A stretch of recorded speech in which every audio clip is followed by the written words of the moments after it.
Hey Waffle Gang, I do hope you are well. My name is Mark and today we're checking out some more relationship stories, and if you do love a Reddit story, why not consider hitting that like, that subscribe, maybe that notification bell too. It really does help out the channel. And with that being said, let's crack on with today's first story. Much love, guys. Now, this first story comes from Textbook Throwaway 8, who says, I, 22 male, am in medical school, and my fiance, 22 female, freaked out after seeing a diagram of a vagina in my anatomy textbook. Together for 6 years. I don't know what to do. Oh boy. Some backstory, my fiance Annie and I have known each other since we were children, and began dating junior year of high school. After high school, we both went to our state school and I asked her to marry me junior year of undergrad. I've always dreamt of being a doctor, as has she. When the application process began, I applied to a good mix of MD and DO schools, which I believe MD is a Doctor of Medicine and a DO is a Doctor of Osteopathic Medicine. Hopefully I'm right there. Of varying degrees of selectivity, though all med schools are insanely selective. I had initially planned on continuing my education in my state institution because I did not want to take on too much debt. I did end up getting into my state school's med school, but I was also unexpectedly offered a spot at one of the best med schools in the country, i.e. top 3, in New England. We're from the West Coast. I would have been inclined to reject the offer had I not also qualified for a partial but still significant scholarship. It would still cost me more out of pocket than my state school would, but not significantly so. Maybe a couple of $1,000s more. Annie, despite pleas from myself, our parents, professors, advisors, etc., applied to only our state school and to some insanely selective top 10 MD schools that she, to be blunt, had no chance of getting into given her admittedly mediocre grades and research experience. She was rejected from all the schools she applied to, including our state institution. Obviously, this crushed her, and I've tried my best to support her during a difficult time and to help her remain optimistic. Our situation now is this. I am currently enrolled at the aforementioned New England Medical School, while Annie has decided to take a year off to strengthen her profile with research experience, physician shadowing, etc., and is currently living with me. There were no jobs open related to her undergrad major, political science, here or in our home state that would be able to give her sufficient time off for research. So she is currently working part-time in the retail industry. I've tried my best to be completely supportive of her, as I know this is a difficult time for her, and I have never ever said I told you so or anything along those lines. This is what ended up happening Friday night. I was home, studying for a test on Monday when Annie came home from work. She came over to my desk and kissed me. I asked her how her day went and she didn't respond and suddenly looked very pissed off. After a few moments she said, "What the fuck is wrong with you, OP?" while pointed at an anatomical diagram of a vagina in my textbook. I was speechless. After regaining my composure, I managed to let out a surprised, "What do you mean? I'm studying." To which she said something along the lines of, "You know what the fuck I mean. Why the fuck are you looking at pictures of women's vaginas?" This was very strange because she knows I occasionally watch porn and have no problem with it. In fact, I know that she enjoys porn from time to time as well. I explained to her that I have to take anatomy in medical school, but she wasn't having it. She took my textbook and stormed off to our bedroom and locked the door. I could hear her crying and I kept apologizing. After a few minutes she opened the door and threw her engagement ring at me before slamming it shut again to continue crying. I continued apologizing, but she did not respond at all. I spent the rest of the night on the couch. Saturday morning she wasn't home. I checked my phone and there was a text from her saying that she was staying with a friend and that she was done with us unless I dropped out of medical school and found another job because, and this is an honest to God text from her, she doesn't want me ogling at vaginas like a fucking pervert. This is completely out of character for her. She has always been level-headed and reasonable and has no history of mental illness or anything like that. I'm not a stupid person, and I know this has way more to do than a picture of a fucking vagina in an anatomy textbook, but I have no idea what to do right now. She has stopped responding to texts and won't pick up her phone. I spoke to the friend she's staying with who basically called me a fucking asshole and said that Annie is crying and getting drunk and that neither of them want me coming over to speak with her. Her parents passed when we were young children and she doesn't have any siblings or much other family. I have no idea what to do anymore. I love her more than anything, but there is absolutely no way I'm dropping out of medical school for her. And I would rather break up than I bend to her completely unreasonable demands. But I'm very concerned for her mental health right now and need any advice I can get. I'm sorry for the grammar and formatting, I just can't think straight right now. Now, as always, I'm not excusing behavior or anything like that. I'm just trying to come up with a possible reason why she may be acting this way. And the only way I can think of it at the moment is, perhaps jealousy might be the wrong word for it. That, you've got into med school, she hasn't.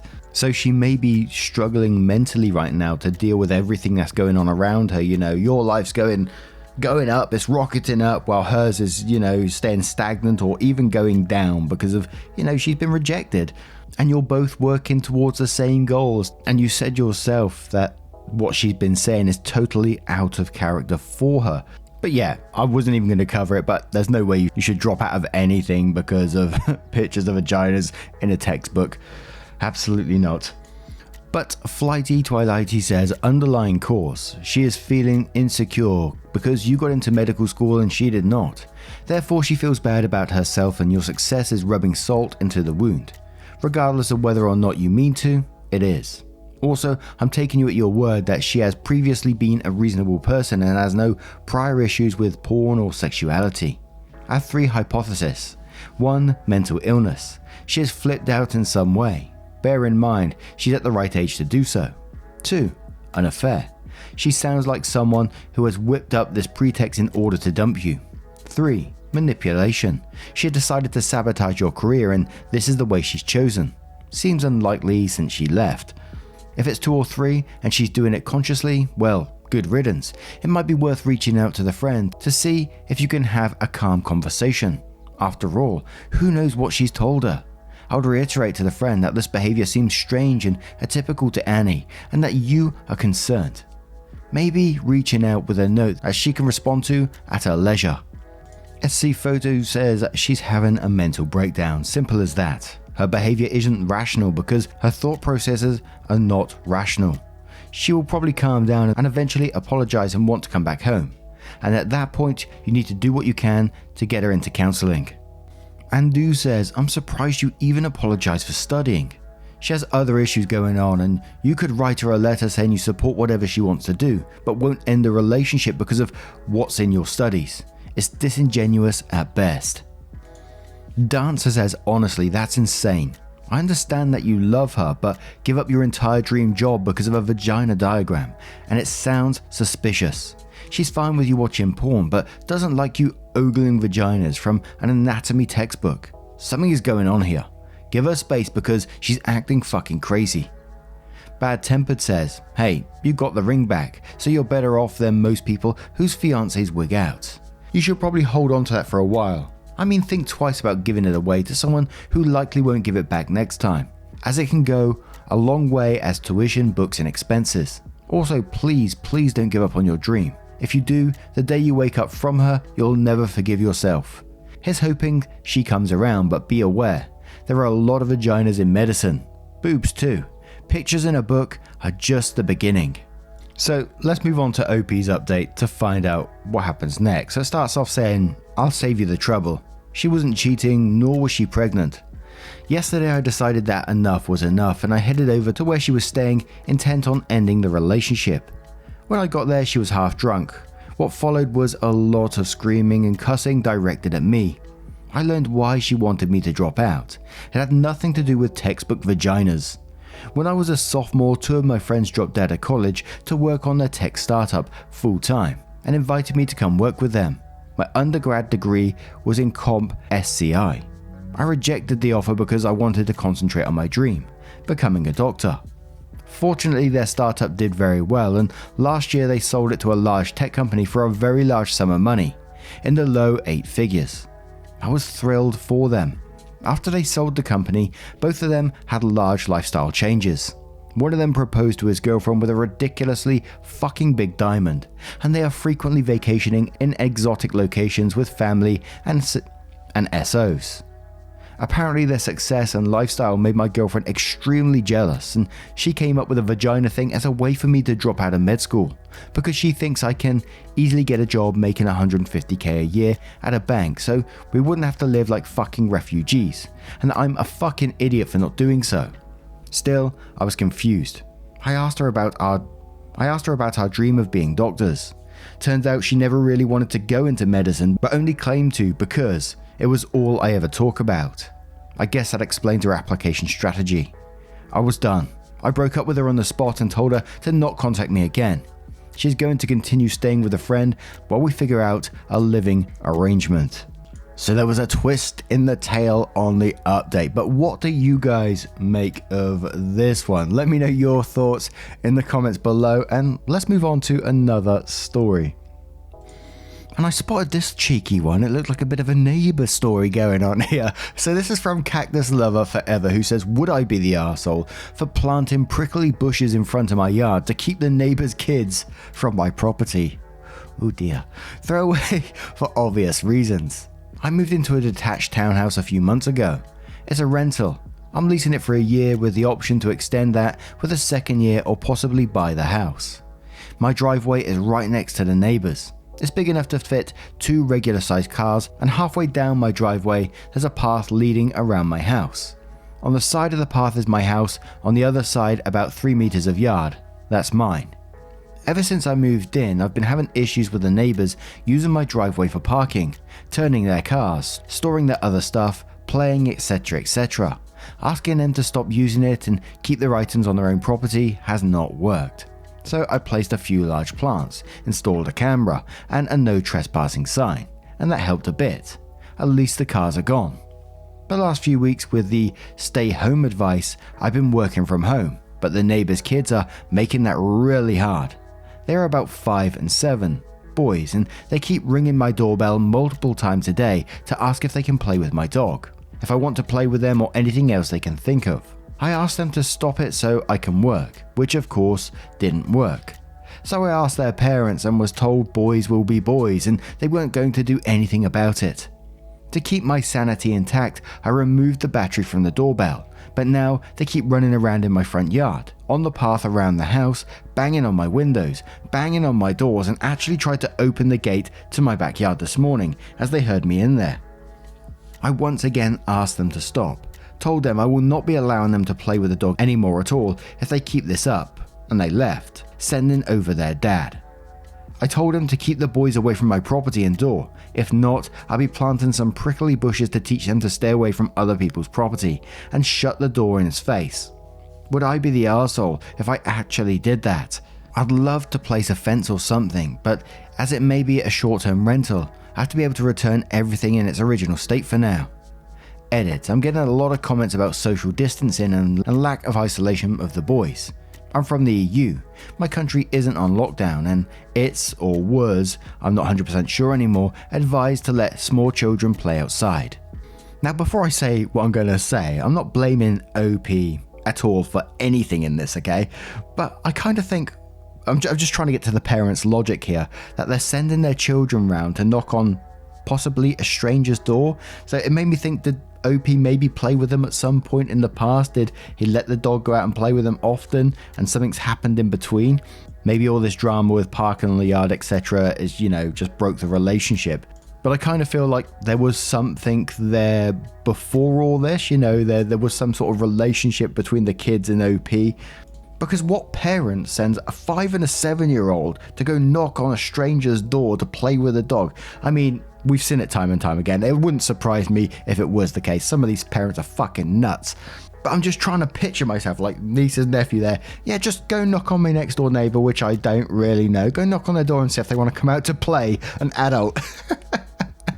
And gee whiz, we haven't heard boys will be boys for a while. Absolutely not the arsehole in this situation to me. I'd get fed up with that pretty quickly as well. And I want to know about the conversation when Dad was sent over. Dad came over to you. What did he say? I mean, why aren't you playing with my kids? Come on, man. But absolutely not the arsehole to me at all. I'd be so fed up with that quickly. But we'll start off with Always Away 23, who says not the arsehole. Their parents are lazy and sound like they just want to make you a free babysitter. Boys will be boys. Shake my head. Miranda says not the arsehole. These parents are jerks. Be petty and install a motion sensor that sets off a sprinkler system. OP replied to that saying, I'd love to, but I've been turning part of my driveway and front yard into a vegetable garden. Meaning I'll be there quite often the next few months and don't want to get soaking wet myself every single time. NK Deck suggests saying not the arsehole and don't plant bushes, call the damn cops. Also, there are no dig fence panels that would work perfectly for your situation, and supplies a link and says you also might want to contact the landlord and see if they're willing to install a fence. I am a landlord and I wouldn't want random kids coming onto the property and would be very willing to help out. Master Manipulation says not the arsehole, but the better idea would be to call the non-emergency number for the police and ask an officer to come down and talk to the kids and the parents, plus issue them a warning. Sometimes you need a figure of an authority to explain things in order to have your needs met. OP replies saying the non-emergency number here is terrible. I used to live next to a drug user / dealer. Me and pretty much the entire street called him about 100 times the few months I lived there because of dealing, parties in the middle of the night, harassment and a whole lot of other crap. And the police came like 5 times and all we got was we need to catch them in the act, otherwise we can't do anything. I love our police, but they need to man up a bit. And Destroyer says, not the arsehole. You know what those parents and those bushes have in common? They both have little pricks. Okay, that was my little joke. Not a really good one, but whatever. I enjoyed it. Seriously, those parents seriously need to keep their kids under control. They shouldn't be running around on your property, bothering you and banging on the windows and shit. The parents are definitely at fault for this. You definitely wouldn't be the arsehole for this. It's your property. So now let's move on to OP's update to find out what they did to resolve this situation. Spicy. About a week after my post, I planted a wall of blackberries and raspberries at the 2 sides of my garden facing the driveway. About 30 centimeters from the edge, so no overhanging branches. On the other side of the berry wall, I planted lots of stuff like strawberries and tomatoes. To reach the tomatoes and strawberries from the driveway, you have to either go through the fruit bushes or walk about 2 meters along the side of the house and my windows and then walk into my actual garden. Not something you'd do by mistake. For about 2 weeks it was somewhat quiet, but I still found the kids on my driveway every single day. As far as I know, they did not enter my garden and I hadn't noticed them walking around my house anymore. So I figured the bushes were working. About 1 week ago, berry season started and my bushes are now full of raspberries and there's lots of strawberries as well. The neighbours noticed. First I caught the boys picking and eating raspberries, so I told them off and dropped them off at home.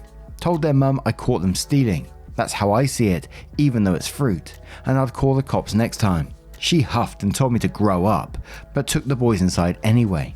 After that, it was quiet up until yesterday afternoon, when I went out for a while and found the dad and his 2 sons right in the middle of my garden when I returned, clearing my bushes and plants. I didn't confront them, just called the cops from a distance as they hadn't noticed me yet and started filming them after making the call. Luckily 2 cops showed up after 10 minutes or so and they confronted the neighbour as they were still picking berries. They told them they were trespassing and that the berry picking was in fact considered stealing and that I could press charges. For the first time I noticed a bit of fear in my neighbour. He was having trouble finding words and kept looking back at his house. I guess hoping his wife would show to yell at the cops. They all went inside with the cops, so I just went home as well. After a while the cops came by and asked me if I wanted to press charges. I asked them if they felt like they scared the neighbour enough to stay away. I got a small smile and yes from him, but the wife had just kept shouting at them and her husband about the little bitch living next door. I told them no for now, asked them if I'd be allowed to get an extra camera set up on the wall between my garden and the road to cover the entire front garden plus driveway. They said that's allowed as long as it's on my side of the wall. So now I'm getting an extra camera installed. One neighbour knows I'm done messing around, but his wife isn't there yet, and if I ever catch any of them again, the cops will be called and possible charges will follow. Now guys, what do we always say about neighbours when dealing with neighbours and charges? When you get offered to press charges, what do we always say? Always press charges. But you know what? When you was telling me about what was going on and you was planting some bushes, and then you said, you was planting strawberries, tomatoes, fruit bushes, I knew as soon as that fruit was coming, those kids were going to be all over that. Entitled people, they just can't help themselves. They see the fruit in someone else's garden, they gotta just have a little piece of that. We've come to learn very quickly, entitled people are just a different level. And it's one of those stories that I would love a future update, because, this isn't the end of it. I've seen too many Nightmare Neighbor programs to know this isn't the end. That was the beginning. This is where the petty level fun begins. Especially when you heard about the wife was saying about the little bitch living next door. That's not going to be the end. But what do you guys make of this one? Let me know your thoughts in the comments below. As always, I would love to hear them if you're having a moment of your time. And just a huge thank you from the bottom of my heart. And hopefully, I will see you in the next one. Take care, guys. And much love to you. Wake up, get up, stretch my legs, eat some breakfast, milk and eggs, brush my teeth up, wash my face, throw my clothes on, start my day. Wake up, I can smell the smoke from the bacon. Let's go, see the sun shining from the windows. Okay, I know that today